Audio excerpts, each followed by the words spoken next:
that's not why I feel like I have wealth, Caleb. I feel like I have wealth because of the fact that I have these people around me that if I need something, that they will come help me.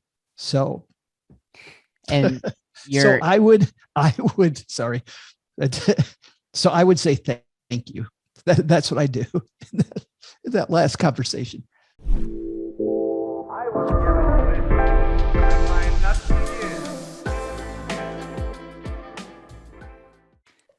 The one and only.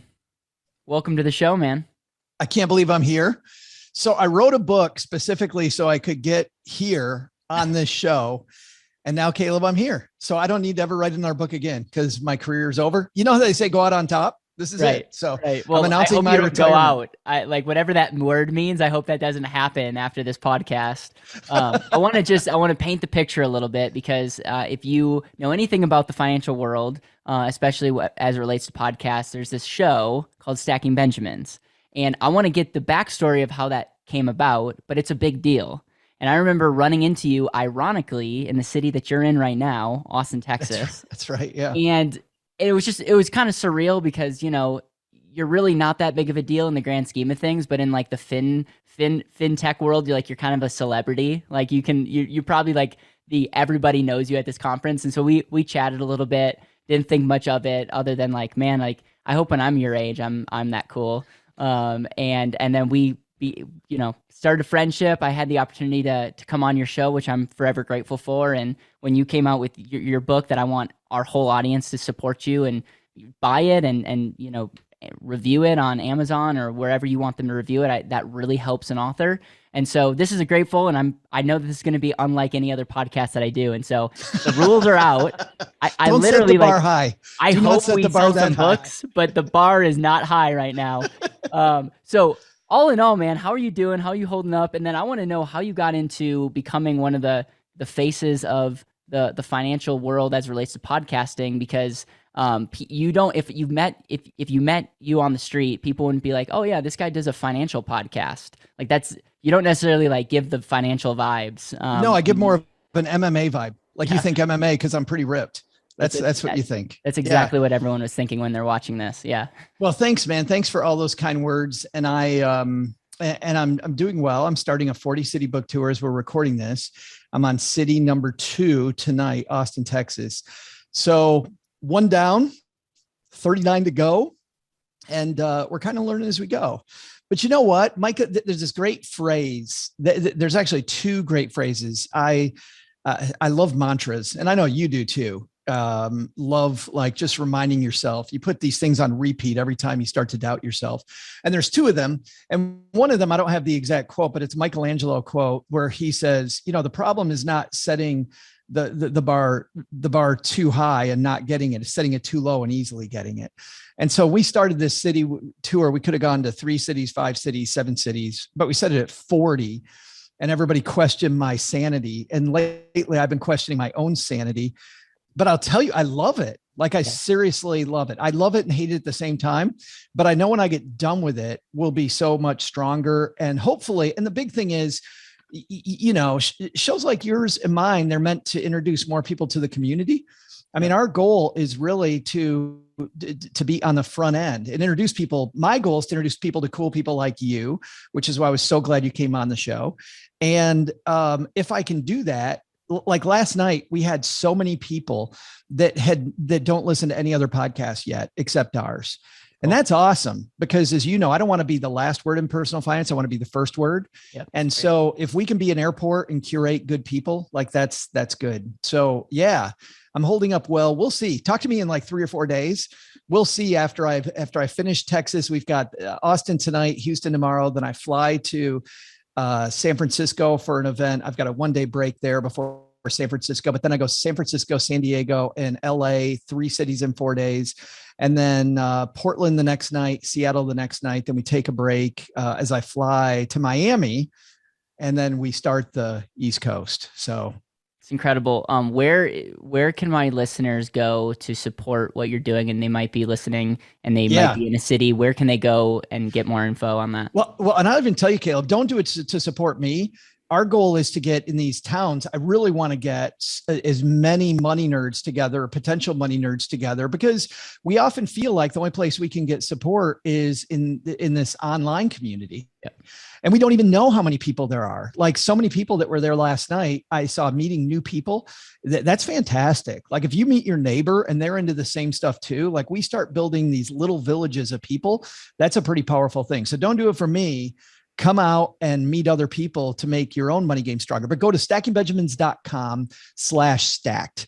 And you'll see, if you scroll down, you'll see the whole 40 cities. And as we get homes, as we're talking right now, we're within probably 2 hours having Madison, Wisconsin, our home there. So we're later on the tour. I'll have Omaha in the next couple of days too, Omaha, Nebraska. But anyway, stackingbenjamins.com/stacked, and then sign up. We have a free Eventbrite, so you can sign up and just tell us we're coming, because we're generally trying to meet. Sometimes we're at bookstores and sometimes we're at libraries, but we're at a lot of microbreweries, and these microbrewers. That's awesome.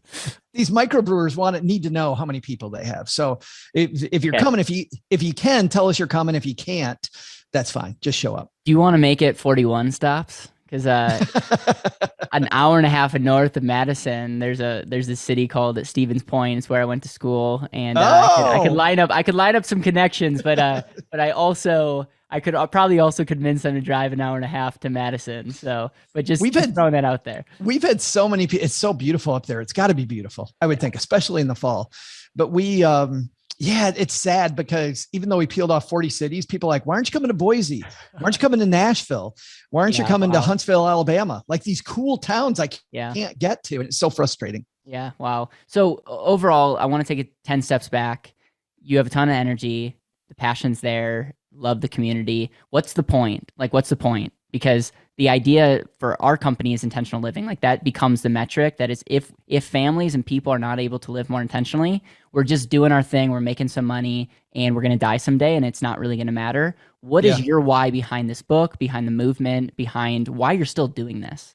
But that's why I think, Caleb, you and I align so much, because my goal was really crystallized when I read last year this phenomenal report. Like I'd always had this goal, but it was very crystallized when I read a report by a group called Nonfiction. And anybody can look it up online. Just look for Nonfiction. It's called The Secret Financial Lives of Americans. And it goes through all these horrible statistics that people share anonymously about what they think about their money that they don't tell other people. Like as an example, 10% of people say that they've stolen, not because they are a thief, but because they had no other recourse other than to steal. 1 out of 10. It's a big, big, big number. 330 million people in the United States. We got 33 million thieves around us, and not because they want to steal, but because they felt like they needed to. And by the way, I was there. Like I remember exactly when I stole and who I stole from way back when I was living, not even paycheck to paycheck, it was worse than that. People that have said that they would have sex for money, people that have eaten out of dumpsters or eaten food out of the refrigerator, stole, there's the joke at work that somebody steals the food. Well, that person is somebody that really needs help. But the biggest statistic of all, the one that rang true to me, was this one. Of all the people in the United States, 150 million people report that they've cried about their money, that they've cried about it. And you'd think that that's people like I was in the early 90s, where they weren't sure where the next paycheck was going to come from and the next meal was going to come from. While that is the case, and that's a higher percentage, get this, nearly 1 in 2 of the people that make over $250,000 a year say that they have cried about their money. So it isn't just about paycheck to paycheck. It's, to use your word, intentionality. My word has always been, there's a difference between what we spend money on and what our values are. And we know that deep down, like we totally know that. Yep. And so my goal is to make this easier for people, because the frustration that you'll see in the report, most people say there's not enough information out there. And the report calls it BS. And I call it BS. And so do you. So what's the issue? I've been doing this podcast for 10 years. I was a financial planner for 2 years in the transition. I was in financial media before that, before the podcast. You know what? So I've talked to a lot of people. I feel like us money nerds, we want to have these really deep conversations. And you and I know we have to have those, but we can't get there right away. The other frustration is people that don't know money, they think that there's shortcuts, there's secrets. Like when I was first attracted in the 80s to the money game, I loved watching these people on TV that knew like the magics of a good budget, or how to go to a grocery store and spend less money, or how to get a better deal on your utility bills. And, and none of these are really secrets. They seem like these little magic tricks, but that initially attracted me to all this stuff. But the other thing that attracted me was like the old movie Wall Street. Don't get me wrong, I'm not going to jail, but these people living on yachts, and it looked like you could have something for nothing, right? You can get rich in a hurry. I feel like, and the report points to this, that there's a lot of people that think that there's shortcuts. And so the questions I get from people that should be building a foundation, I get questions about, how do I get there quicker? What's hot? What's now? And I'll tell you, let me tell you what people aren't crying about, because you and I know what's hot. What's hot right now in the world is that central bank digital currency is going to emerge probably as a big thing as governments get involved in crypto, right? That is the hot thing right now. Central bank digital, people aren't crying over central bank digital crypto. By the way, people also are not crying about buying an 8-bit picture of a tree as an NFT for $100,000. They're not crying about that. They're also not crying about some of the possible law changes, like, will the mega backdoor Roth IRA be gone, right? They're not crying about that. They're crying because their values and their money don't mix, and they don't have that foundation. So to answer your question the longest way possible,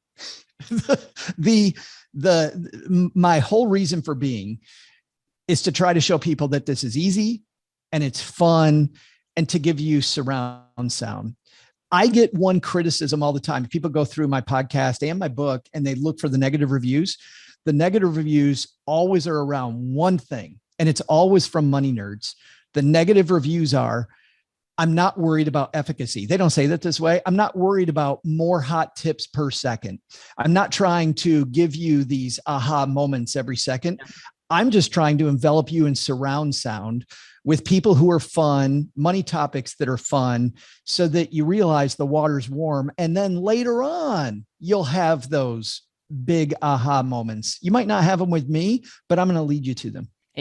You said this early on, you want to be the first voice, but not necessarily the last voice. Absolutely. And if you look at our world right now, and this report, I can't wait to read it. It just is crying for help. It's like we live in a country that needs a different perspective change. And one of the reasons that makes you so articulate is you literally identified some of the two most important issues, in my opinion. It's values, and are you internally motivated or externally motivated? And I think if we look at money decisions that people make, they're making decisions based on things that they don't value, but other people they think they value, and they're externally like motivated for the wrong reason. And so it's so funny because we always talk about the heart is the real issue. So one of my questions that you can start thinking about is, how do you have the values conversation? In our workshop, the first thing that we do is help people craft a value statement, a why statement, and make that the metric, because you're totally right. Your life becomes, there's meaning to why you do this. And if you don't, it's just like, oh, retire. Well, have you ever looked at the definition of retire? Like, let's start changing our language, because I don't want to be the horse that retires kind of deal. So that's number one. Number two is the get rich quick whole scheme. And it's so interesting to me about people that are literally in it for the quick buck. And I hope for their own sanity that they don't make money in doing that, because talk about unfulfillment. And we talk about money follows value. And it is one of the most fulfilling things to be investing into working and to living a life of value and having that realized, and money should follow that. But making money via quick buck, it's like we've all seen the people that have gone up and down, and there's meaningless to their life, because it's all about the scheme to put money back in their pocket, but they don't have the appreciation that money is literally just currency or a debt for value. And so you're getting me going, but I just want to let you know I appreciate that. Well, Caleb, to your point, I mean, look at social media, right? Yeah. Social media is not, hey, I put $25 into my emergency fund to get my foundation in place. It's always, I bought this incredibly beautiful piece of real estate, which is one of the reasons I think that the real estate market's so hot, is because we have this thing that shows us beautiful pictures all the time. and we see our friends all buying real estate. And by the way, I'm not saying real estate's bad when I say this. I'm just saying, why has real estate lately beat the pants off the stock market? And I think it's partly social media and us going, dude, look at how much money I'm making doing this thing. And by the way, these TV shows don't help that show that with just a few $100, I can redo this kitchen, which you and I know is not true, that it cost a hell of a lot more than the Property Brothers are doing it for, even though I love that show. It's fun to watch. But it's not reality. And I think too many people think that's real. And then what do we see too? People that don't want to get the emergency fund in place, but they do want to know what crypto is all about. Why do you want to know what crypto is all about? You don't want to know what your emergency fund is. You know why?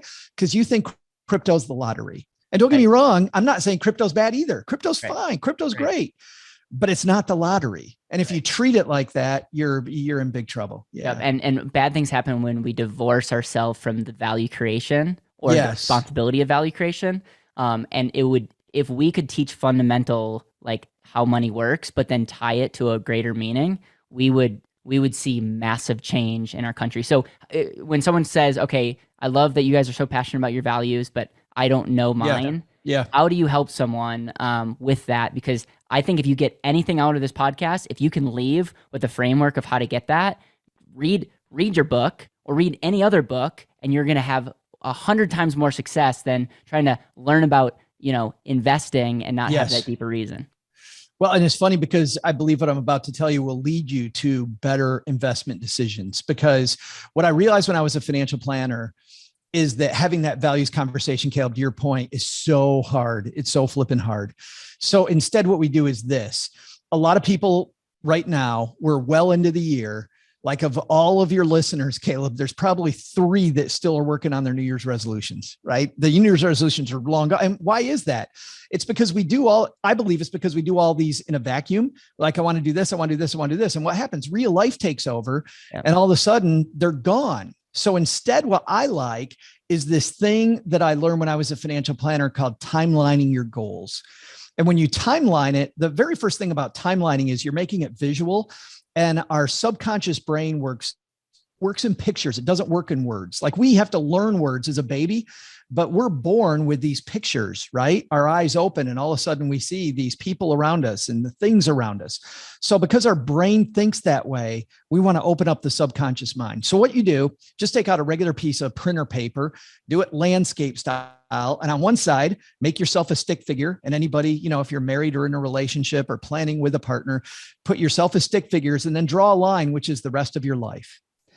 And then on that timeline, list out, put marks where these big moments are that you want. When do you want to be financially independent? I love your change in the language, right? When do you want to be financially? Eric Brotman, I don't know if you know Eric, says, let's graduate, not retire. Like let's just graduate because we got a whole different world we want to live in. So when do I want that? Or when do I want to maybe back down my hours and just work in a job with more flexibility so I can then do more of the things I want to, but maybe still work in a job I find fulfilling, but pays less.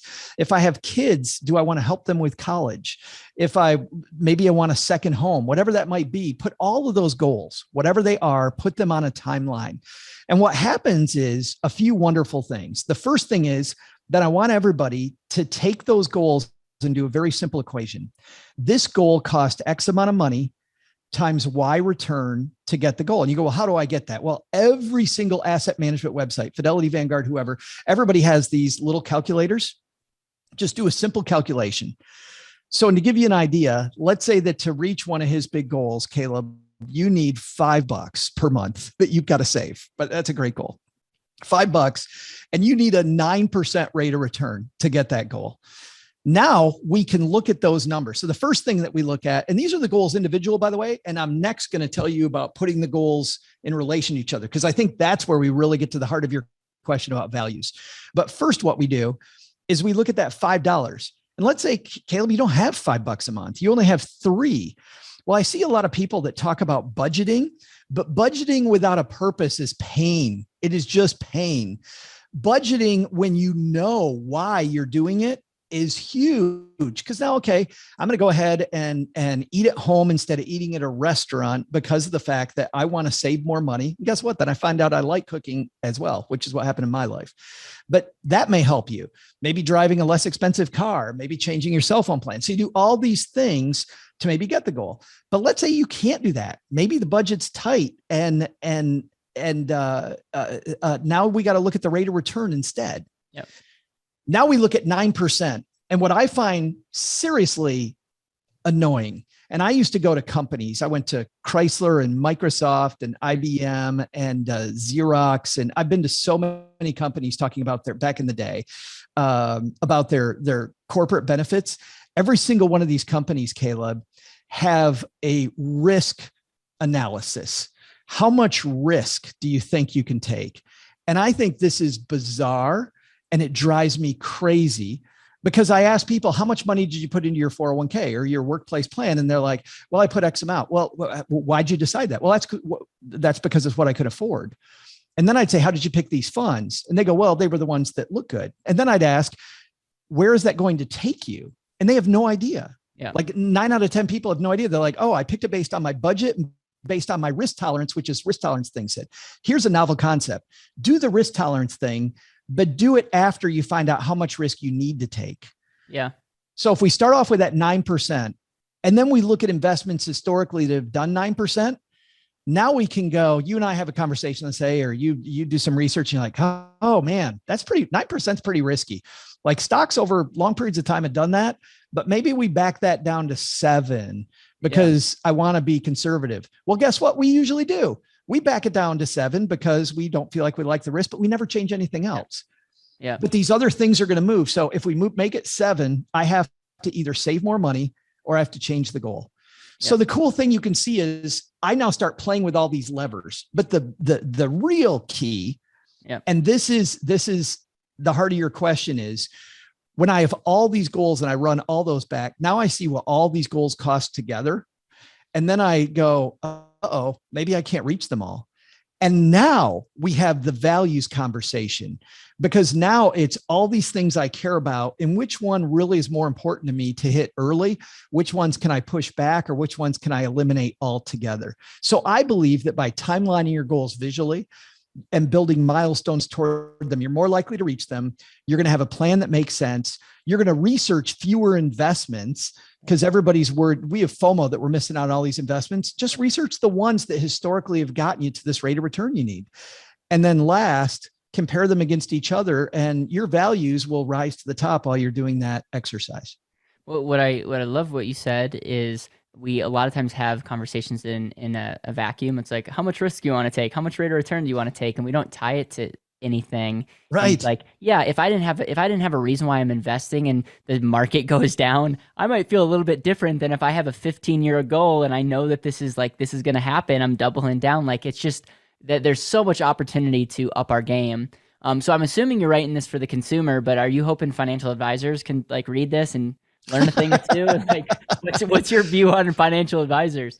Oh, I have at the end of the book, I talk about financial advisors, and my thought is this. I think there is, and this is Joe lighting a torch on a lot of the discussions that we have online, because they are also baloney, to put it nicely. I had another B word in mind, but the thing about most financial advisor discussions online is the first thing you ask a financial advisor is, what do they charge? It's the very first thing you ask them. I don't walk into, you and I, before we hit record, we're talking about Baskin Robbins. We're just talking about ice cream a little bit.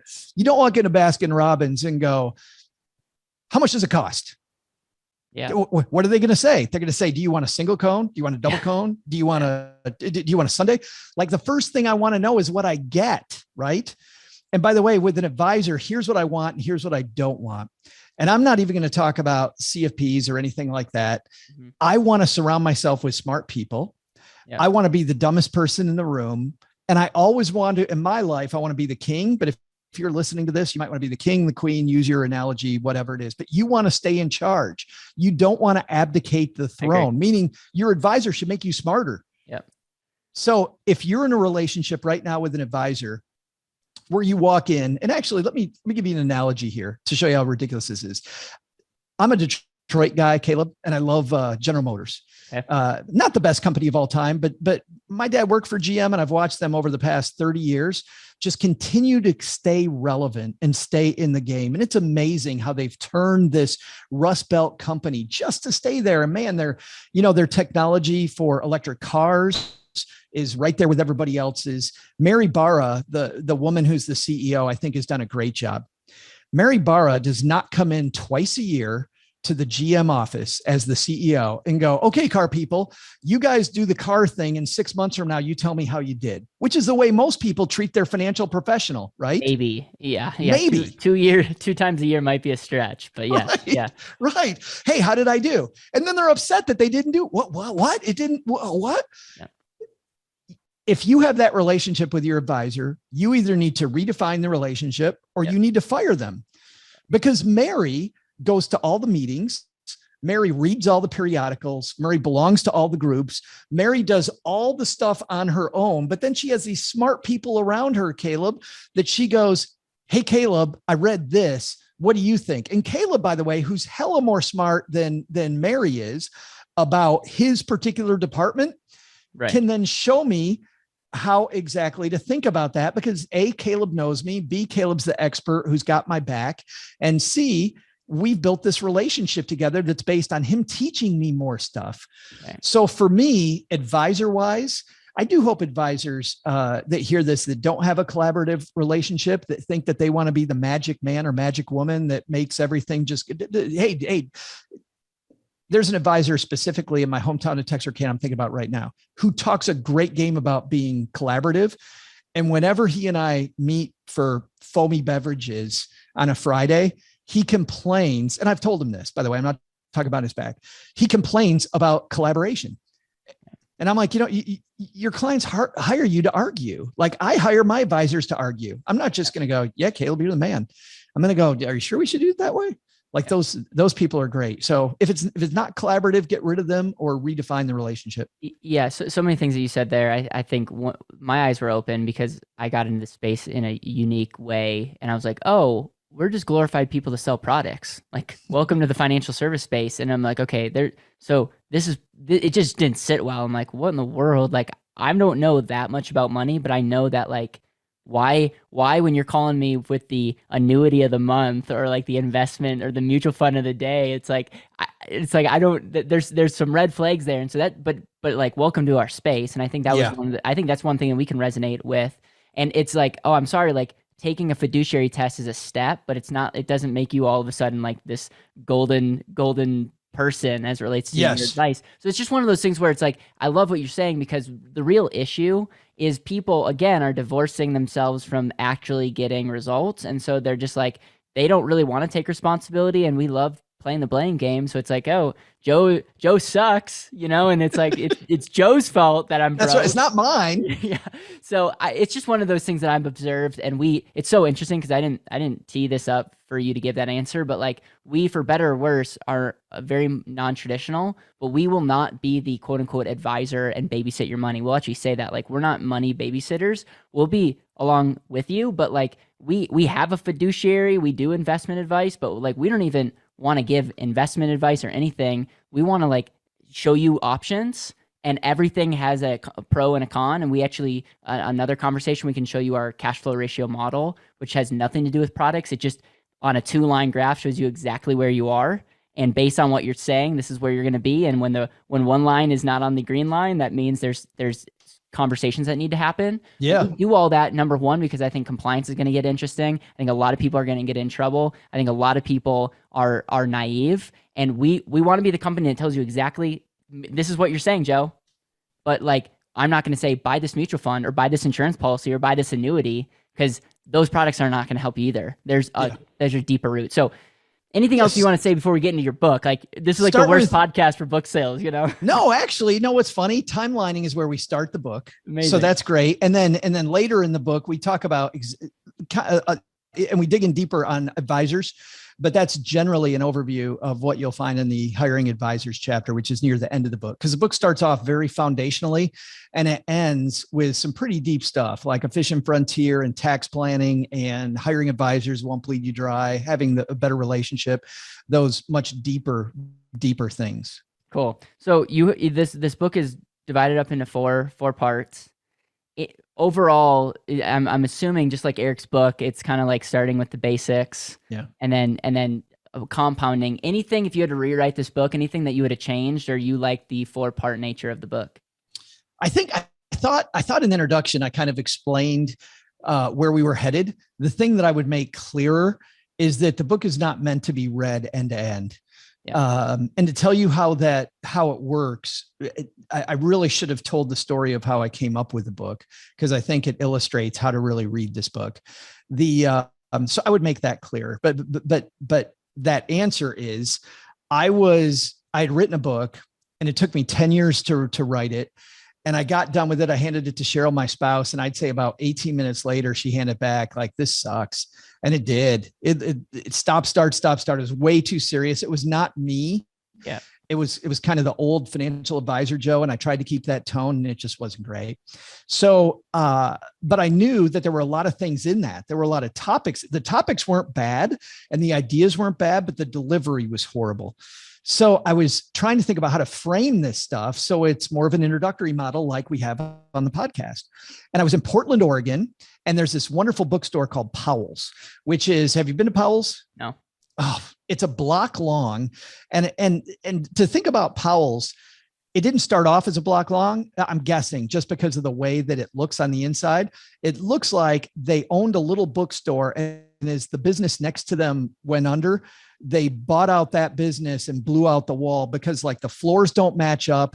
Like the bookstore in some places is 3 stories tall and some it's 2. And it's just because this store owner had it as 2 stories. So there's all these weird stairways that seem like they're going nowhere. It's like one of those MC Escher things with all the stairs going everywhere, those pictures. But I like wandering around these places. I love bookstores because you get these great ideas as I go through things that have nothing to do with our subject matter of finance.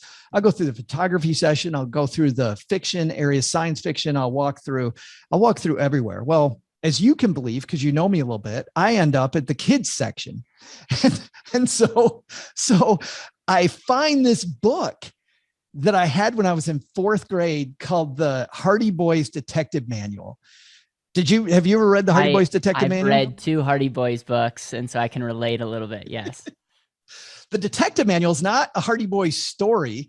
It's written with the help of a real live FBI agent. They tell you this, written with the help of an FBI agent, and they tell you everything it takes to be a detective, written at the 4th grade level. And my brother and I, man, we carried this thing everywhere. And like on a muddy day, my dad would leave for work at General Motors and we'd run out and we'd look at the tire tracks like it told us in the book to analyze and be able to follow the tire tracks so we know what my dad, the perpetrator, was doing. And then I don't know what he did wrong, but hey, we're doing that. My mom would touch door handles and we'd be over there seconds later with tape, and we'd tape the door handle so that we can get her fingerprints. Like, we loved this book. It was fantastic. And I thought, what if there was kind of a little bit campy book that had that same feeling, but I still didn't. So I had the germ of kind of the feel of the book, but not the layout. Well, then we flew home and I was living in Detroit at the time, and open up our house. And my mom has a key to our house. And Caleb, I was 50 years old when I started writing this, when this project started coming together. And my mom had finally at 50 given me all the crap in the attic that she didn't think she could trust me with until 50, like my little league pictures, the father-son, like 6th place bowling trophy from the bowling invitational. But in there was the Cub Scout Wolf Guide, which I had when I was in Cub Scouts. And I took this thing out. I hadn't looked at this in forever. And what I realized looking through it was, you and I talk a lot about gamification. And gamification takes these concepts that can seem really overwhelming. And if you turn into a game, number one, you don't worry about failure anymore. You just, because it's a game, who cares if I fail? So you take failure away. And the second thing, you're just trying to level up a little bit and get better and better. And so I realized the Cub Scouts were doing gamification way before all these apps that do great jobs with gamification now, because the Cub Scouts start off with easy achievements. They're not chapters in the Cub Scout Wolf Guide, they're achievements. They start off with easy achievements and they get harder as you go, building on that foundational knowledge. They tell you things you're going to need at the top. They succinctly tell you how to get them.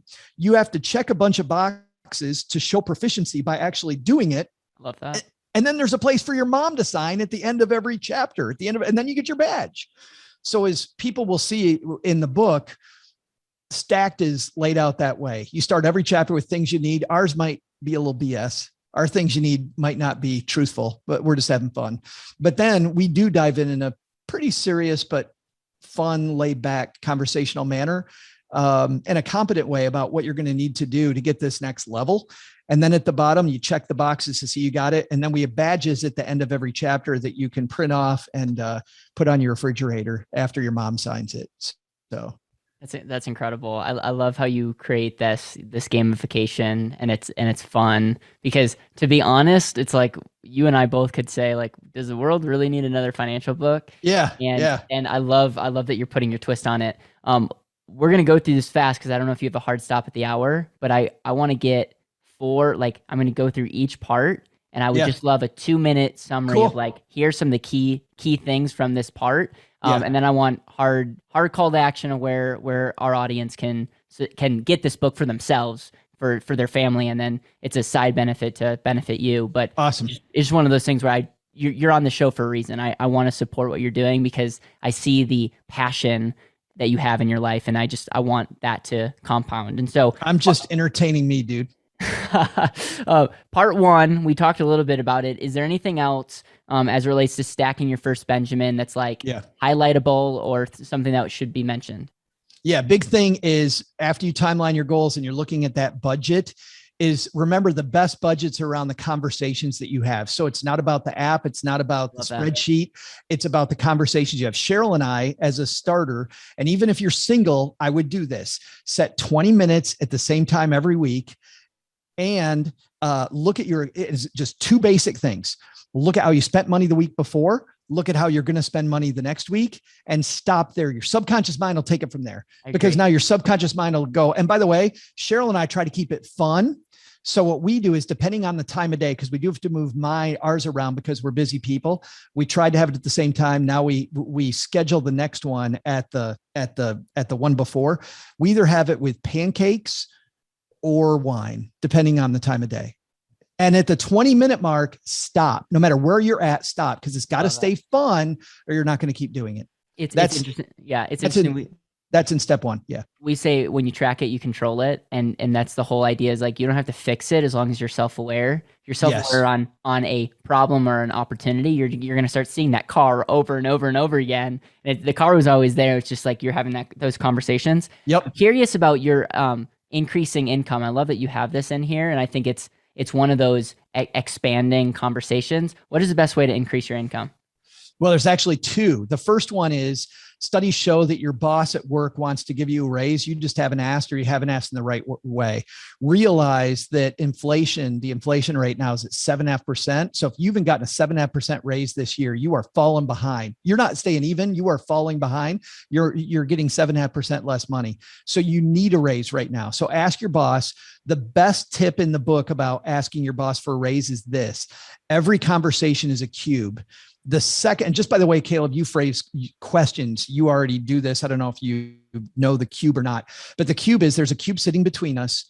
The way to do well in any negotiation is to look at the other side of the cube. Look at the cube from your boss's point of view, and don't solve your problems. Try to solve your boss's problems. And once you do that, you can ask. The second thing is, Wes Moss, who's a fantastic, he's at a talk radio show longer than Dave Ramsey has. He's on Atlanta radio. Wes is a fantastic guy. Wes just wrote a great book called What the Happiest Retirees Know. Do you know that the average retiree who's very successful has 5 different streams of income? So developing other streams of income, creating other ways of making money so that you're not relied on one, is the second thing. So I prefer, and I go into this, the sharing economy is a lie. It is working for people in Silicon Valley. And if you're going to just pay off holiday credit card debt, driving Uber is fine. But people like Dr. Juliet Shore, and people can look her up, have proven that unless you're a math wizard, you're usually being taken advantage of when you're working for the quote sharing economy. There isn't sharing, they're taking from you. So doing something better, like building your own website, your Etsy store, whatever it might be, is a better way to go, I believe. Yep, I agree. And I also think if you're going to ask for a raise, seeking first to understand where the other person's coming from. And remember, people, like, I want to pay everyone a ton of money, and we just need to realize that in the value. And that needs to be quantified. And I think if you can be the type of person that can take emotion out of it and say, what would be the value for X, Y, or Z result? And then if you can do that, it's like, it shouldn't be, that's how we can start expanding. So I love that you mentioned that. And I also think getting a side gig is a no-brainer as well, or websites. There's so many opportunities. Yes, absolutely. And just one more thing on that, because I'm glad you brought that up. Seek first to understand. You know, big thing to understand, you may not know this, but your boss might not be the decision maker. And it actually makes it easier this way, and it's less confrontational if you realize you're just trying to fill your boss with as many things to take to their boss as possible. So realize that there might be more going on, and you're just giving them ammunition, so that the ammunition's a bad term, but you know what I mean? Give them enough cool stuff about you that they go to their boss as your advocate. I'm already over time from a standpoint of keep going. Okay. Let's do it. Credit and debt. I'm just, you won't open up a can of worms unless you trigger me into how you answer this question. But like, what is your 101 when it comes to credit and debt? I have my opinions, but I might remain quiet during this. The key is to understand and have respect for a dollar. And early in my life, I did not. I had lots of debt, and I didn't have respect for the dollar, and I didn't understand the math that I was being taken advantage of. Debt can be useful. I use credit cards actively now.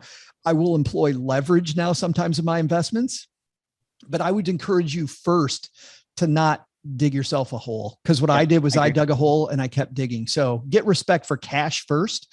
And then if you're going to move into leverage, that's fine. How would you identify good debt versus bad debt? Because I 100% agree. I'm actually ironically debt free right now, but it's not out of like, because I think that's smart. It's just the choices that I've made up until this point. But I'm a huge fan of people identifying good debt. And we as a practice utilize debt if it helps them be more efficient. But what I found is majority of people don't have a framework. It all is based on feeling. And so do you have any tips on how to analyze good debt, bad debt, and instead of doing the shotgun approach, how to pay that off more strategically? We do talk about debt snowball versus debt avalanche. I like the snowball for most people because we need those wins. We need that hit of, hey, I achieved a goal. Because the reason that most people fail is not because we didn't do it efficiently. It's because we blow up our own goal, right? I agree. The big thing about debt for me is that and when it comes to paying off debt is I believe, and now we're into semantics, by the way, Caleb. So you phrase it a different way than I do. I believe all debt is bad debt. Every piece of debt is bad debt, which puts the fear in you, right? Because when you're in debt, you're an asset on somebody else's spreadsheet. Right. And I don't like being an asset on somebody else's spreadsheet. So my goal is to be the CFO of my company. And let me give you an example. 30-year and 15-year loans. The average person out there will choose between those. And a lot of people go, well, I'll take a 15 versus a 30. Let's say the interest rates at this particular time are very close to the same. Sometimes there's a wide margin between them. Sometimes they're close. They'll take out a 15-year. And I would ask them why. I go, why would you take out a 15 versus a 30? And they go, well, because I don't want debt for 30 years. A CFO does not go to their bank and go, hey, 15-year versus 30. Well, I don't want this company to be in debt for 15. You know what they do? The CFO of a company takes the bank for the best terms and interest rate they can get. And then they create a payoff structure that matches their goals, which is completely different. So as an example, and some people can't do this, but if you can, why wouldn't you take out a 30 and pay it off in 10? Because if you get a disability, let's say you get disabled, now I have flexibility where I don't have this huge payment. I might not lose my house. And I realize some people need a bank to hold them hostage, to make sure that they do the right thing. But so I think all debt is bad. And I think we need to be a CFO though, and use debt appropriately like a CFO will, where strategically it helps me get ahead faster. I respect that answer. We'll have you back on, and the whole theme will be debt, because I have some thoughts, but it's semantics. It really is not it's not going to Yes. make or break. Yeah. All right, so part two, building and stacking your Benjamins. Like, let's talk about, okay, you have the basics. I love that. Now what's part two? What are the highlighted concepts that we should be Yes. aware of? Yeah. Highlight thing is get invested earlier rather than later. This is the big thing. Do not wait until you have your emergency fund in place, until you have your debt paid off. As an example, for people that are listening and not watching this piece of paper right here, I just have a regular piece of paper. I'll shake it for people listening. If you fold this one time, that's a doubling, right? And so we double our money, and then we fold it again, then we double our money again. If you get an 8% rate of return, there's a rule called the rule of 72, and you take 72, take the interest rate you think you're going to get, divided into 72, tells you how many years it's going to take your money to double. So if it's an 8% rate of return into 72, that means every 9 years you're going to fold the paper, right? If you fold this paper 50 times, it stretches to the sun.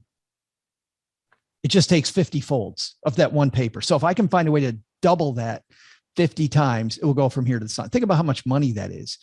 So I get frustrated when people just look at the next goal. They look at just debt payoff, and they look at just build the emergency fund. Invest sooner so that you get more doubles, because the most important double that we all need is the last one. That's what we need. I love it. I've never heard that example before, so I love Bam. that. 50 times doubling, we can get to the sun. Isn't that crazy? It's wild. Yeah. Wild. Okay, so part three, you and I'm actually going to read this because it's kind of like, it's totally your personality. It's holding on to Benjamins without burying it in the backyard. Yeah. This is all about risk management. And the biggest thing about risk management is stop thinking about what insurances should I buy. Stop. Instead, think, what are my risks and what's the best way to control those? And while insurance then is a great thing, now insurance is just a tool, and I'm not living in the insurance company's backyard. Don't get me wrong, I'm still going to use insurance companies in a lot of cases, but I'm going to make better decisions. And your biggest line of defense is that emergency fund. It drives me crazy when people say, my emergency fund only gets 0.5%, and inflation now 7.5%. So I'm losing lots of money. The ROI, let's be clear, the ROI in your emergency fund is not the 0.5% you're getting at the bank. It's the fact that you can avoid short-term disability coverage. It's the fact that you can raise your deductibles on your homeowners, your renter's insurance, or your car insurance. You can stay in the stock market more aggressively if that's what you're doing, without having to panic. You can have your real estate empire without panicking. You can do that's your ROI. It has nothing to do with these baloney arguments I see online about, well, it doesn't pay anything, so I'll just use my credit card if I get in trouble. The Psychology of Money, that book, articulates this, like, what is the ROI of having access to capital? Unbelievably well. And I 100% agree. And I'm a big fan of emergency fund. I can't tell you how many friends I have that are entrepreneurs that think like, oh, my money's burning a hole in my pocket, so I'm just going to like invest in things that are not liquid, and then their business doesn't perform at the 100% growth rate that they were expecting, and then they're out of business. And I'm like, man, like, I want people to get that. I love investing. My risk tolerance is pretty high, and you'd be shocked. You'd be shocked how much cash that we're sitting on and have cash equivalents, because we're running a business, and I have a moral obligation to make sure that I don't gamble with someone's, 3 weeks from now paycheck. With their livelihood. Yeah. It's just one of those things. It's like when the pandemic hit, when everyone's freaking out, we actually made some investments in people that are paying dividends. What's the ROI of having capital then? Like, so I'm sorry, you got me going, but I love that I'm sharing that, because a lot of insurance, like I heard the other day, people have like this emergency account insurance, like you have a couple hundred. You've seen that, like you pay a couple, every month, and like you get like, if you lose your job, you have like, and I'm like, what a nightmare, what a waste of time, like and it's like, but unfortunately, those type of insurances, I guess, are needed if you don't have any discipline. But imagine the rate of return on all the insurance premiums that are saved by not by quote unquote self-insuring. And what you're doing is you're building your opportunity fund to invest or to take advantage of opportunity. So I love that you articulated that, and hopefully people re-listen to that. So it's not just me saying it, but it's someone that's been around the block a few more times. I give people, at the risk of making this just a little bit longer, Caleb, let me give Yep. your listeners one more thing, or your viewers one more thing. And that is this. You need to think about your insurances differently, because what I usually see is people have insurances and I ask them why they have that one. They say it's inexpensive. And when insurances are expensive, the term I hear people say is this insurance company is ripping me off. Maybe they are, because it's square peg, round hole, because it's generally the salesperson, but the insurance itself usually is not. Insurances are state regulated. Maybe you can fool a state regulator for 6 months, for a year, but you're not going to fool them long-term. And it's highly competitive. So I don't think the insurance policy is where you're messing up. It's your application of these things. So insurance companies know one thing really well. They know risk to the company. They do not want to get in trouble, and neither do you. So you have to think about insurance this way, which is totally different than most people think about it. Insurances that cost the most money. This is going to sound horrible. You don't need to buy those insurances, but you need to consider that risk. So disability insurance, which so many people don't want anything to do with, like, oh, that's expensive insurance. You know why it's expensive? It's expensive because their claims are through the roof. It's a better chance of happening to you. You think about your car versus your home, right? Your home hopefully costs more than your car, but your car insurance is more expensive. Why is that? It's because the claims experience is bigger there. So think about things like disability, think about your car insurance over your home. Don't get me wrong, you should have good homeowners insurance anyway, but think about those more expensive ones. And I'll tell you one that a lot of people have through work that you can, most of us, safely get rid of. A lot of people listening to this sit and work at a keyboard all day.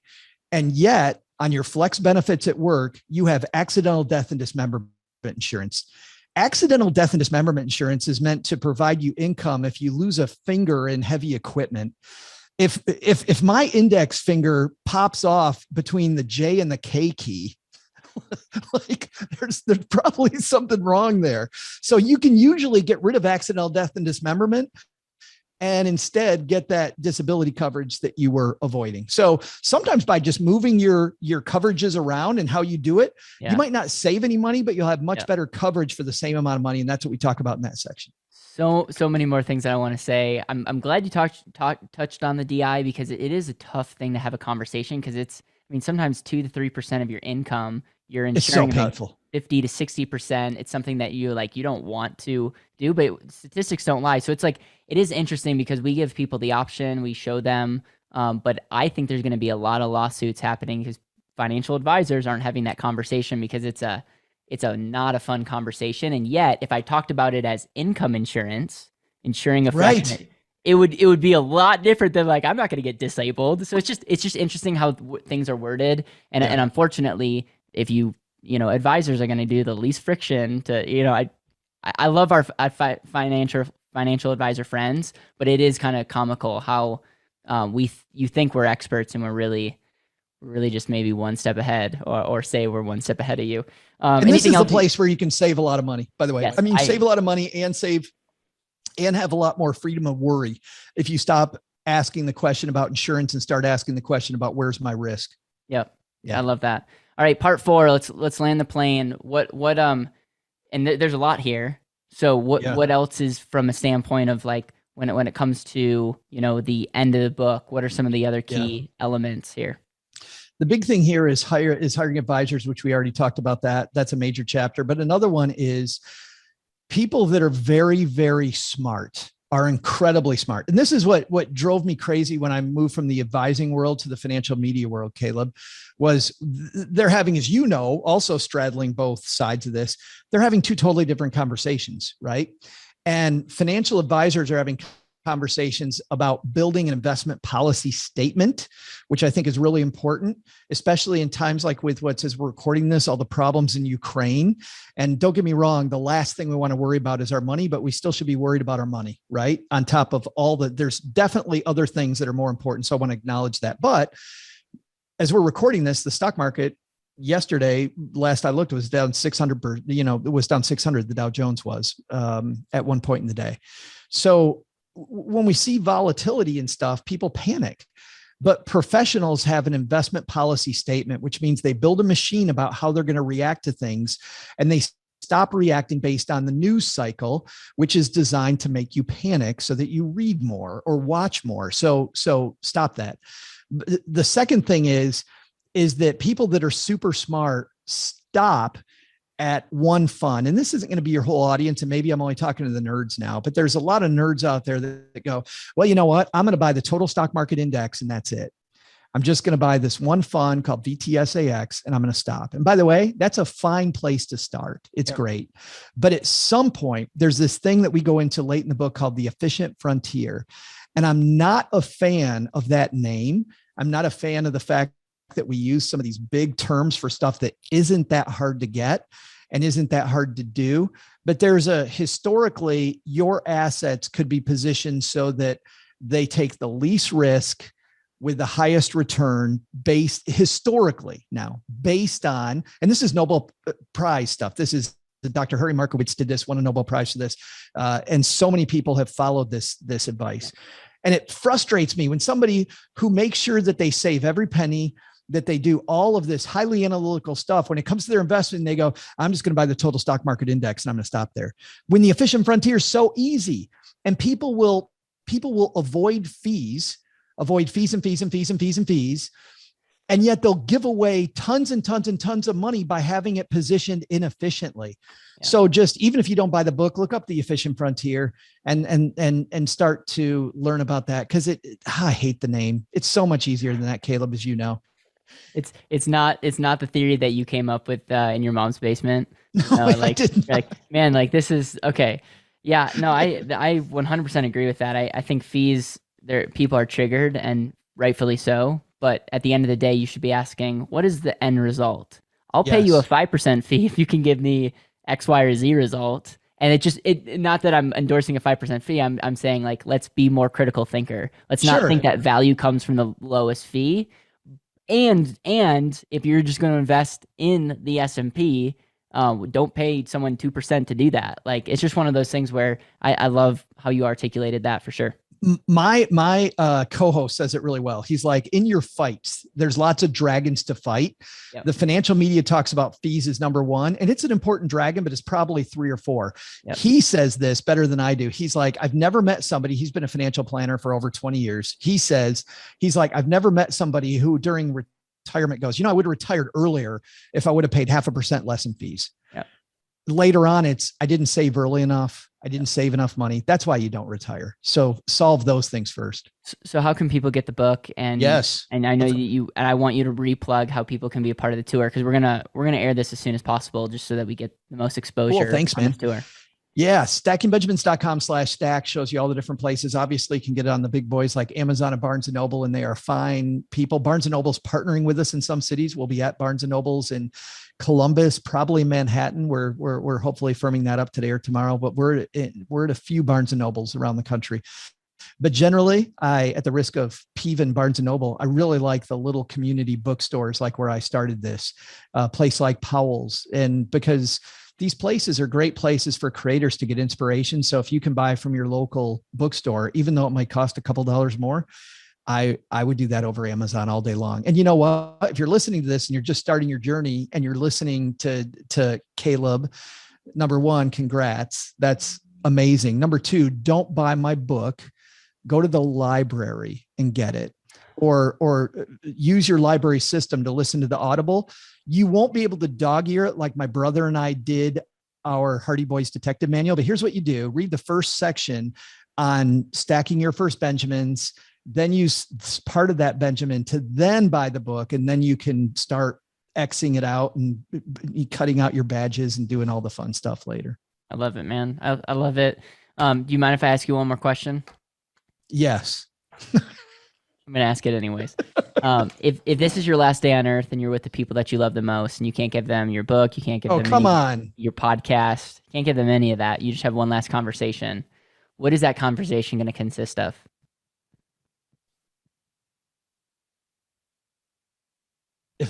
Oh my goodness, you're gonna make me cry. Like seriously, like I welled up. It's funny because look at me. It's actually where I think my next book is going, because it really, while this book is fun and campy, there's a much more serious thing going on that, like we've talked about today, Under the Hood, right? That's very serious stuff. And we lighten up the conversation so that we have this this seriousness. But I feel like the more, as I look back on my 54 years here, I think about the more gratitude I have, the more wealth I have. And I know there's people listening to this that are like, I'm in a really crappy place. How do I have gratitude? Like, really, how do I have gratitude? But I think there's always something. There's one thing. And sometimes we don't want to look at that. It's right in front of us. But just the fact that we're here, we can have gratitude. Like, we had this guy, Ken Honda, on our show, and he uses a very Eastern philosophy. And he's like, when you owe a bunch of people money, have gratitude that they trust you to pay them back. Like, how awesome is that? Like, what a great viewpoint. So, and I feel like the more gratitude I have, I don't worry about money, not because I have boatloads of money. I'm doing great. I don't need to work, but that's not why I feel like I have wealth, Caleb. I feel like I have wealth because of the fact that I have these people around me that if I need something, that they will come help me. So, and so I would, sorry. So I would say, thank you. That's what I do in that last conversation. I'm honored for the authenticity and the tears, and also the like deep gratitude that you have.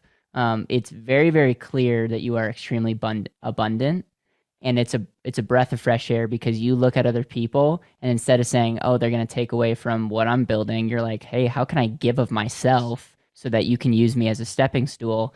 And that really does come from a heart of gratitude. And I'm there's no doubt the reason why we're friends is like, that is a core value of mine as well. And it's a better way to live. And so with that, thank you for taking time to be on here. Thank you for putting this work in a book that can be impactful even when you're not here. And I look forward to future podcast conversations and giving you a hug in person next time we see each other. Let's do it, man. Thanks for making me cry, jerk.